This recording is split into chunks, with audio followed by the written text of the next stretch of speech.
दोस्तों, भारत के पूर्व प्रधानमंत्री डॉक्टर मनमोहन सिंह का 26 दिसंबर 2024 को 92 वर्ष की आयु में निधन हो गया। इन्होंने नई दिल्ली एम्स में अंतिम सांस ली। तो चलिए आज हम आपको इनके जीवन की उपलब्धियों के बारे में बताएंगे, लेकिन इससे पहले आप हमारे चैनल को जल्दी सब्सक्राइब कर दीजिए। हमें आपकी सपोर्ट की जरूरत है, क्योंकि आपका एक सब्सक्राइब और लाइक हमें मोटिवेट करता है। तो चलिए सबसे पहले डॉक्टर मनमोहन सिंह की जन्म की बात करते हैं। आपको बता दें, इनका जन्म 26 सितंबर 1932 को ब्रिटिश भारत के पंजाब प्रांत के गाह नामक गांव में हुआ था। हालांकि अब यह जगह पाकिस्तान में मौजूद है और 1947 में देश आजाद होने के बाद इनका पूरा परिवार अमृतसर में आकर बस गया। आपको बता दें, ये भारत के पहले ऐसे प्रधानमंत्री थे जो अर्थशास्त्र यानी कि इकोनॉमिक्स से लेकर PhD किए। अब चलिए हम आपको इनके प्रारंभिक करियर के बारे में बताते हैं। देखिए, मनमोहन जी राजनीति में एंट्री करने से पहले अर्थशास्त्री और शिक्षक के रूप में करियर बनाया। आपको बता दें, इन्होंने पंजाब विश्वविद्यालय और दिल्ली स्कूल ऑफ इकोनॉमिक्स में अर्थशास्त्र के प्रोफेसर के रूप में कार्य किया। साथ ही आर्थिक अनुसंधान और नीतियों पर भी गहन अध्ययन किए। कुछ समय बाद United Nations conference on trade and development और वर्ल्ड बैंक से जुड़े अपनी प्रतिभा पर उन्होंने व्यापार और विकास अर्थशास्त्र में अंतर्राष्ट्रीय पहचान बना ली। अब हम आपको डॉक्टर मनमोहन सिंह की सेवाएं बताएंगे, यानी कि भारत सरकार के लिए इनकी सेवाएं। देखिए, सबसे पहले इन्होंने मुख्य आर्थिक सलाहकार 1972 से 1976 तक प्रमुख आर्थिक निर्णयों में योगदान दिया। उसके बाद इन्होंने भारतीय रिजर्व बैंक के गवर्नर यानी कि 1982 से 85 तक मौद्रिक नीति में महत्वपूर्ण भूमिका निभाई।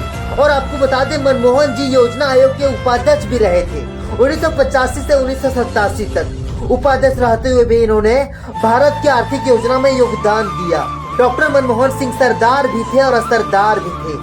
इन्होंने भारत के आर्थिक संकट के समय राजनीति में कदम रखा था। साल 1991 में यह वह समय था जब भारत आर्थिक संकट से जूझ रहा था।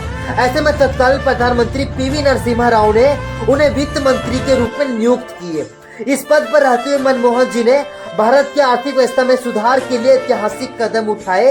अब मैं आपको बताऊंगा वित्त मंत्री के रूप में इनका क्या कार्य रहा, मतलब कि इन्होंने कौन सा कार्य किया। आपको बता दें, डॉक्टर मनमोहन सिंह ने भारत की अर्थव्यवस्था को वैश्विक बाजारों को खोलने के लिए उदारीकरण सुधार लागू किए। अब यहाँ मैं आपको बताता हूँ उदारीकरण का मतलब क्या होता है। देखिए, आर्थिक विकास को बढ़ावा देने के लिए नियंत्रणों को ढील देना या उन्हें हटाना, यह एक व्यापक शब्द है जिसका मतलब कानूनों, प्रणालियों या विचारों को कम कठोर बनाना। वैसे आमतौर पर इसका मतलब होता है कुछ सरकारी प्रतिबंधों या विनियमों को खत्म करना। वही उदारीकरण की शुरुआत 24 जुलाई 1991 को हुई थी। आपको बता दें, इसे नई आर्थिक नियम या LPG सुधार के नाम से जाना जाता है। यह L का मतलब लिबरलाइजेशन, T का मतलब प्राइवेटाइजेशन और G का मतलब ग्लोबलाइजेशन होता है। वही डॉक्टर मनमोहन सिंह ने भारत के 13वें प्रधानमंत्री के रूप में लगातार 2 कार्यकाल पूरे किए हैं। इस दौरान इन्होंने राष्ट्रीय ग्रामीण रोजगार गारंटी अधिनियम लागू किया।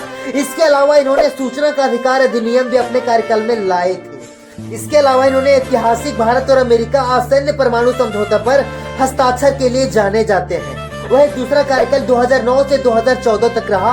इन्होंने दूसरे कार्यकाल में बुनियादी ढांचे के विकास और सामाजिक कल्याण योजनाओं पर ध्यान केंद्रित किया। हालांकि इस दौरान उन्हें 2G स्पेक्ट्रम घोटाला और राष्ट्रमंडल खेल घोटाले जैसे विवादों का भी सामना करना पड़ा। वही डॉक्टर मनमोहन सिंह की व्यक्तिगत जीवन की बात करें तो इनकी पत्नी का नाम गुरशरण कौर है, जो एक हाउसवाइफ और एक सिंगर भी है, और इनकी 3 बेटियां भी हैं। यह बात तो आपको पता ही होगा कि उन्हें मौन PM भी कहा जाता था। हालांकि उन्होंने इस पर चुप्पी तोड़ते हुए लोगों को जवाब भी दिया था।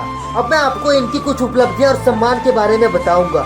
देखिए, 1987 में भारत सरकार की ओर से इन्हें भारत का दूसरा सर्वोच्च नागरिक सम्मान दिया गया, जिस पुरस्कार को पद्म विभूषण के नाम से जाना जाता है।